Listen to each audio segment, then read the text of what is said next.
bisa main di Liga Pro itu banyak ketemu lawan-lawan yang lebih kuat gitu. Dari dulu atau sampai sekarang, kira-kira nih siapa pemain yang sulit dijaga untuk di IBL? Kita Satria Muda.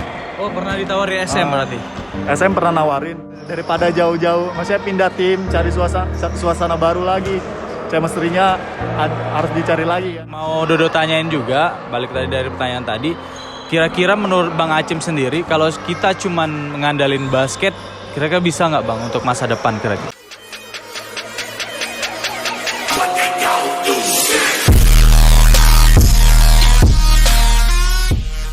Assalamualaikum warahmatullahi wabarakatuh. Welcome to the Tampans Podcast All Body Have a Story. Ya, balik lagi sama saya Rashid Dodo. Dan kita kali ini kalau di Jakarta emang selalu khusus podcastnya itu di lapangan basket atau di luar kota juga.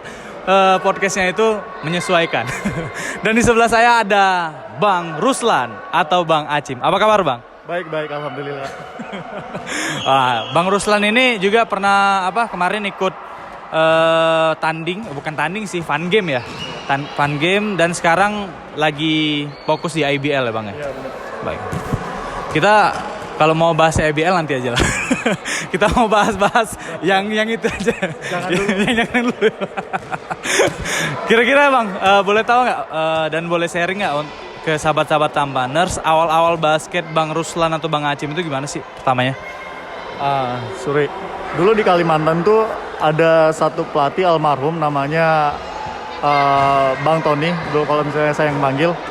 Nah, dia itu yang dari awal, dari saya mau masuk SMA, dia ngajarin saya fundamental basket kayak gimana. Terus lanjut dari situ, ya dia ngelihat kan, misalnya kayak mungkin ini anak nih agak sedikit ada potensial gitu loh. Nah, jadi dia mencoba hubungin satu pelatih yang di Jakarta ini, namanya si Coach Amran. Dia juga kalau nggak salah dia tuh udah teman akrab lah. Nah, dia coba, saya tiba-tiba kalau misalnya kata Kamran, ya udah dibawa aja ke Jakarta nih. Siapa tahu dia bisa nih dicoba. Ya udah, maksudnya nggak terlalu banyak sih sebenarnya ininya. Cuman latihan di Kalimantan sama si Bang Tony. Seketika tiba-tiba langsung disuruh ke Jakarta, coba latihan di sini. Ya udah, di sini tuh kalau nggak salah sempat latihan 1 bulan sama Kamran. Nah, Kamran bilang kalau misalnya kamu itu ada potensial, ya udah kita coba, kamu mau nggak kalau misalnya kita kontrak dulu di sini. Ya udah, saya ngobrol sama si pelatih saya, dia bilang ya itu pilihan kamu gitu loh. Kalau misalnya mau ambil, kalau enggak ya udah. Ya udah, kalau gitu saya langsung ngobrol kan sama orang tua juga. Sounding gimana nih enaknya nih. Orang tua ya udah, sebenarnya sih bapak saya kayak ya udahlah kalau mau ngejar karir nggak apa-apa. Cuman ibu saya sih sebenarnya yang lebih utama, dia bilang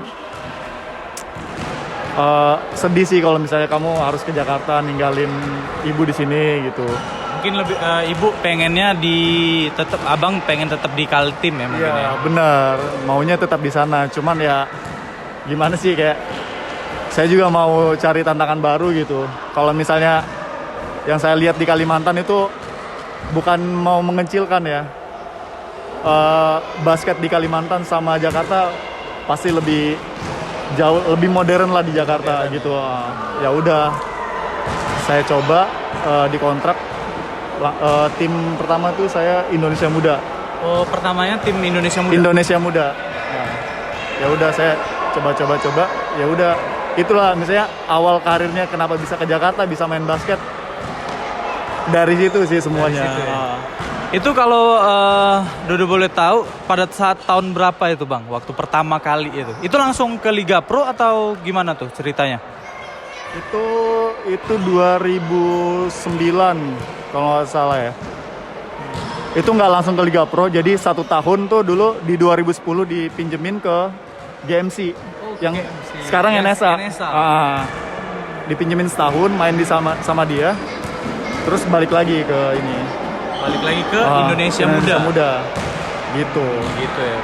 Nah, berarti untuk terjun ke Liga Pro-nya itu pada saat tahun 2010. 2011.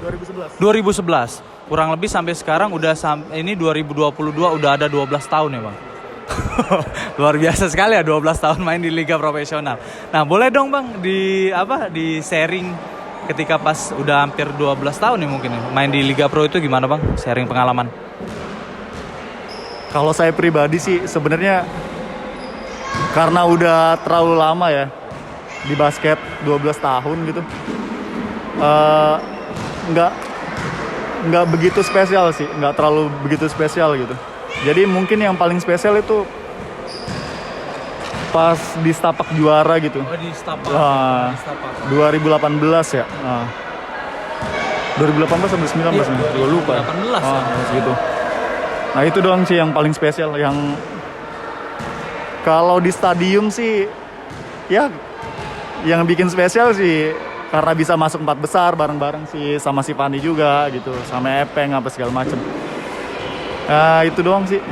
Kalau yang lain nggak terlalu sih, maksudnya ya gitu-gitu aja gitu.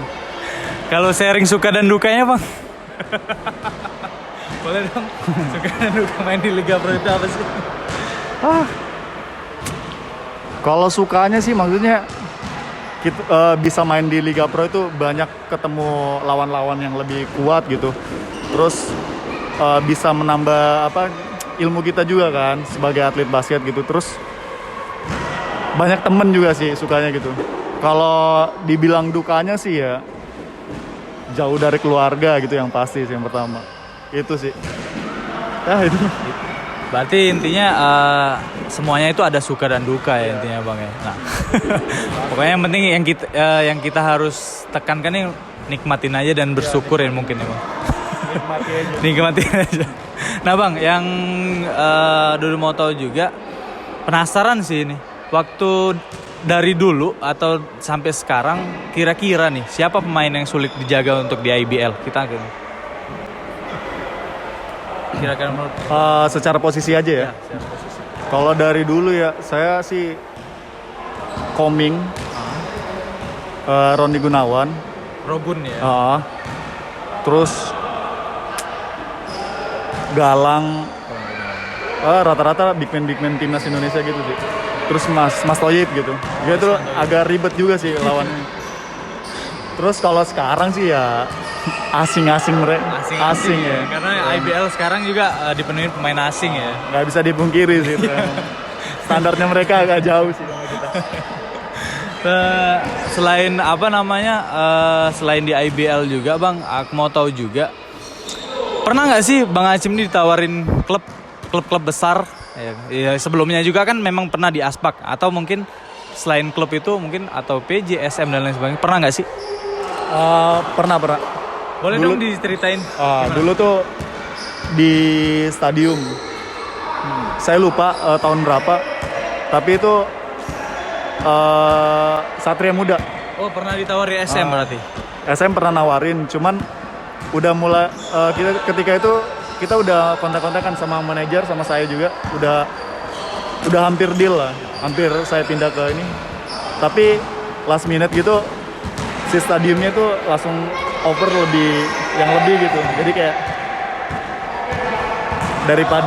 maksudnya saya juga mikir daripada jauh-jauh, maksudnya pindah tim, cari suasana baru lagi, chemistry-nya harus dicari lagi kan. Saya mikir ya udahlah di stadium aja lah, maksudnya udah mulai enak gitu juga sama anak-anaknya, sama manajemennya gitu.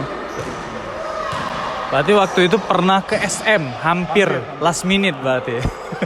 Tapi mungkin yang aku tanggap, mungkin Bang Ruslan ini bukan ngambil sisi dari tim besarnya, tapi mungkin sisi kenyamanannya. Mungkin ya kan? Pasti. Karena walaupun di tim besar, kalaupun kita nggak nyaman ya percuma ya. Setuju ya Bang?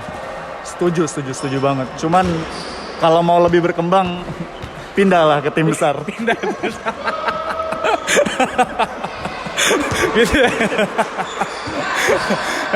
Persaingannya lebih ketat dibanding persaingan lebih ketat ya. Nah Bang, yang Dodo tahu juga Bang Acim ini kan selain basket nih, kesibukan di luarnya itu punya kafe nih. Ya kan, punya kafe nih. Boleh dong itu kafenya di mana, mungkin apa yang itu. Dan ada satu pertanyaan lagi nanti selain itu. Di kafenya itu dulu sekarang di Kemang. Namanya Lunar Kopi Artisan X Unit 203. Kalau misalnya teman-teman mau main-main ke sana silakan, nanti ada di sini alamatnya. Terus berarti selain basket Bang Acim ini fokus ke entrepreneur ya Bang. Nah, yang mau Dodo tanyain juga, balik tadi dari pertanyaan tadi, kira-kira menurut Bang Acim sendiri kalau kita cuman mengandalin basket, kira-kira bisa nggak Bang untuk masa depan kira-kira? Agak berat juga sih ini. Balik lagi sih sebenarnya bisa-bisa aja sih sebenarnya. Cuman tergantung kita di tim mana dulu nih sekarang. Maksudnya nggak semua tim bisa gitu. Cuman kalau bisa ngandalin basket untuk hidup, mungkin di beberapa tim bisa. Oh, mungkin di beberapa tim bisa. Oh, nggak semua. Berarti nggak di semua tim, gitu ya? Gak usah disebutin, menurut Bang Acim ya? Gak usah disebutin tim-timnya ya? Jangan. Kayaknya sih Lakers. Atau nggak Golden State Warriors. Nah Bang, ini kan Bang Acim udah berapa kali ikut digabung di The Tampans ya, main fun game dan lain sebagainya. Kira-kira komentar Bang Acim untuk The Tampans Basketball dan The Tampans Podcast itu gimana Bang?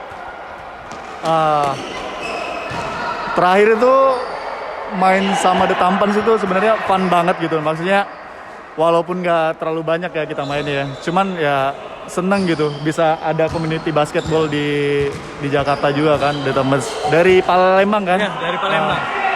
Ada lagi kan satu klub di Jakarta. Kita cabang ya. Oh ini cabang ya benar. Terus apa lagi tadi? Itu tentang komentar tentang The Tampans Podcast. Kalau podcastnya sejujurnya ya. Saya jarang nonton, belum pernah nonton sih. Jadi kayak belum tahu sih. Nanti ya, habis ini saya langsung nonton. Dan ini juga podcast satu-satunya yang membahas tentang basket di Palembang, Bang. Oh gitu. Wah, bakal maju banget nih sebenarnya Palembang. Ntar kapan-kapan kesana lah. Main di The Tampans lah pasti. Pasti, bis. Mungkin ini last question atau pertanyaan terakhir ya. Jadi yang Dodo tahu juga Bang Ruslan nih asal dari daerah nih, ya kan, dari Bontang Kaltim.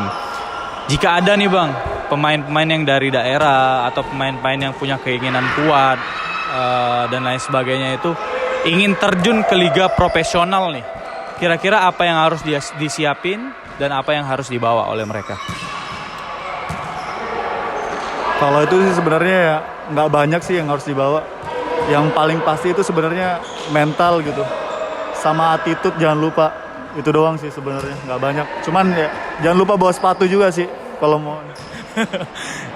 Berarti jangan lupa bawa sepatu, mental dan attitude. Jangan lupa. Ya, karena nggak bawa sepatu nggak bakal bisa main Pak. Nggak bisa. Woi, singkat, padat dan jelas ini. Nah guys, kesimpulannya juga tadi udah ngobrol sama Bang Acim juga, bahwasanya di basket ini kita bisa maju, ya kan? Kata menurut pendapat pribadi dari Bang Acim juga, tergantung klubnya juga ya Bang ya. Terus bukan berarti kita nggak bakal maju, tapi bisa, tapi tergantung klubnya juga. Dan satu lagi, tergantung diri kita sendiri. Luar biasa sekali podcast ini. Selalu luar biasa pokoknya Taman Podcast. Terlalu luar biasa. Terlalu luar biasa. Oke guys, mungkin itulah ngobrol-ngobrol bareng dengan Bang Acim. Nantikan episode-episode Tampan Podcast yang selanjutnya. The Tampan Podcast, all body have a story. Ya, thank you Bang Acim. Thank you. Ya.